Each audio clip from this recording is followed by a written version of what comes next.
This morning, a powerful storm system racing across the country, spawning tornadoes in at least 3 states overnight. And the threat of more severe weather is not over yet. We'll get Dylan's forecast in just a moment. But first, NBC's Gabe Gutierrez is in Oklahoma City. Gabe, good morning. Well, good morning. Thankfully, it is dry here this morning, but very windy. Parts of Oklahoma saw heavy rain and at least 1 tornado late Sunday, all part of a massive storm system blamed for at least 2 deaths over the weekend. Mike, I can't see any debris under it, but that's going to be your tornado right there. It's a big white cone right now. This morning, a menacing, slow-moving line of storms is marching east after producing wild weather late Sunday. This brief tornado near Marlow, Oklahoma. That's my family vehicle. And when I came out, my truck was completely under the water. In Lawton, flooding and winds of up to 64 miles per hour stranded drivers in their cars. In West Texas, pounding hail up to the size of baseballs, while this twister was spotted in Kansas. Over the weekend, the sprawling system spawned violent tornadoes across Colorado. No one was killed, but at least 5 people were injured. It was one of the most photogenic tornadoes, I think, in history. It was that dramatic, like no other tornado I've ever seen before, literally, in 35 years. So photogenic, this couple apparently had quite a backdrop for their prom picture. It's shocking. It's shocking. It's unbelievable. Outside Denver, a multi-vortex tornado sliced through this neighborhood. It was nerve-wracking. Our camper was moving. It felt like it was going to get picked up and thrown into the lake because we're right on the edge of it. In Arizona, a different kind of extreme weather. Flagstaff blanketed with snow in the spring.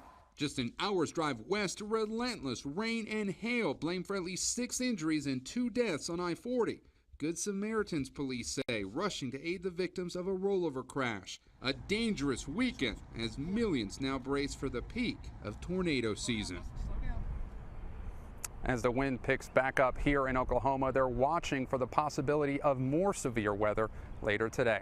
Willie, Savannah, and Dylan, back to you. Gabe Gutierrez in Oklahoma City. Gabe, thanks. And Dylan is here for Al today. When are we going to expect this to let up? Well, unfortunately, it's going to take a few days before we do start to see these storms kind of move away and fizzle out. We've got a round of stronger storms this morning, although nothing severe, but you can see the heavy rain, the lightning. Also, we've had reports of some smaller hail within those storms. But as this moves east and we've got this setup where we've got this dip in the jet stream, it digs into the eastern plains. It sets up the type of atmosphere that could spawn some tornadoes. So we are going to see the threat again enhanced later on this afternoon. We also have the moisture streaming in from the Gulf of Mexico, so you have that warm, moist air combining with the dry air to the left of that cold front, and that's going to trigger more storms today from Kansas City right down into Houston. But it's this area in orange that includes Texarkana and Shreveport up in the Little Rock, Arkansas, and it also includes southeastern Oklahoma, where we could end up with some stronger storms today. Biggest threat will be for large hail, damaging wind gusts, and isolated tornadoes. But even though this is the area where we could see our best chance of tornadoes, it's the yellow area that again includes Oklahoma City, where we still could see some of those stronger storms and the dangerous lightning too. So it's going to be very active today and then again tomorrow. Well, that's a huge band of the country under that watch as well. It's right in that tornado alley too. All right, Dylan, thank you very much.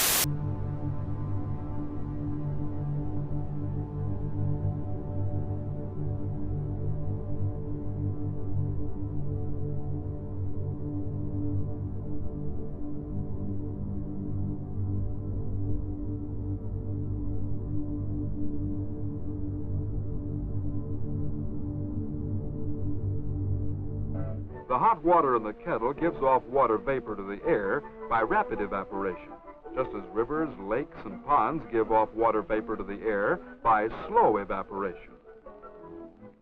As the hot water-filled air hits the colder air near the ice tray, the water vapor turns into clouds of tiny water droplets floating in the air, condensation. When the air is quite cold and cannot hold any more water droplets, they collect together to form larger drops, as on the ice tray. And being too heavy to float in the air, they fall back to the earth as rain.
with our top story this morning, the powerful tornadoes that have cut a path of destruction across the plains overnight. NBC's Gabe Gutierrez is in Wynnewood, Oklahoma this morning. That's about 60 miles south of Oklahoma City. Gabe, good morning. Savannah, good morning. This home obliterated, ripped from its foundation, debris everywhere. At least 2 people were killed in Oklahoma, including a man in his 70s. You don't often get to see the explosive power of a tornado outbreak quite like this. It is a rare, intense glimpse at nature's fury. A deadly monster tornado, almost a mile wide, captured up close on camera, chewing through everything in its path. This morning, Wynnewood, Oklahoma is assessing the damage. No structure spared. Brick homes, mobile homes, wood frame barns ripped apart. It just blew off of its foundation there and is pretty much parked in the driveway. At least half a dozen twisters. There's a car right there. He needs to back up. Hammered this state all evening. You hit another barn or another structure, it's a mean tornado.